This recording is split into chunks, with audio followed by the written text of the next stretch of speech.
Kapag may tindahan ka, dapat handa ka sa ganitong pangyayari o ganitong sitwasyon.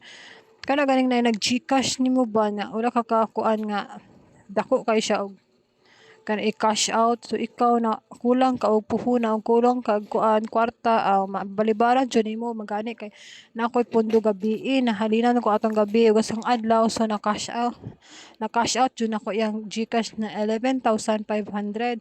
So alam niya oy nakasolve na akong sudan, makapalit nako og kuan ani no cost. So iyang cash iha ang charge sa 11,500 is 300 akong gi-charge niya. Nya gitagaan pa ko niyang balato, solve na sa snack, solve na akong pag-snack ani ron. So salamat day no sa nag-cash out kanina, gitagaan jud mo balato sir.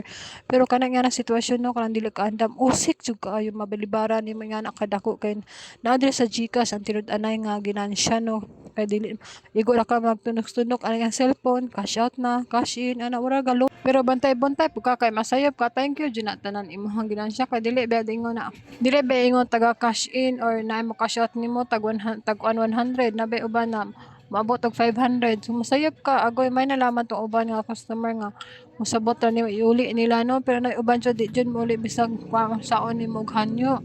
So dapat amping-amping ra po tanan GCash. Kung naahay mo mga GCash diyan, hinahinay ra jud mo. Bahalag daghan na magtapok ng customer nimo diha kay magpa GCash. Hinahinay ra jud kay nga usi kayo nabay ubang customer na kuan sirok ko ay kwarta pud kay kana sa online lang dula. Mga dinagko binailang mga postahan na diri sa mga kusog jud kay mga online na games kay wala bot mo nilang kalingawan nila diri basta sa GCash jud ako dili wa jud koy problema kay lahos gud na tanan kay dili jud na magmingang adlaw og wala magpa GCash taga adlaw jud na abot ko na gabi na GCash nako diri, so mao na ano naa na siya 300 man na iyang kuan iyang charge sa iyang cash out na 11,500. So kay kuan naman kaning tawana di pa kabalo mo cash out pod dagway ni ako pa paggunit ani ang cellphone, ako pa ni pindot ako tanan igo na siya ni dawat ani ang kwart. Tawaya pod ang customer pero salamat na pod ko kay nihatag pa siya tip sa akong kahago. So lami ra jud lang na ihang ibutang additional og yung tindahan og GCash no or di ba Maya.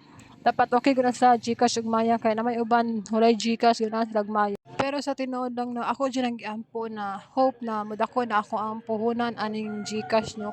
Lami kay sa feeling na mo cash in or di ba mo cash it mo duol sa imong tindahan, dili ka mo balibad kay kuan ra ka naara kay GCash. Dili gay masayang imong halin kay mo kana gum makabalibad ka, sayang jud kay imong halin ana. So lami ra jud na if naa kay GCash kumpleto gani. Thank you Lord for this sales and thank you for today.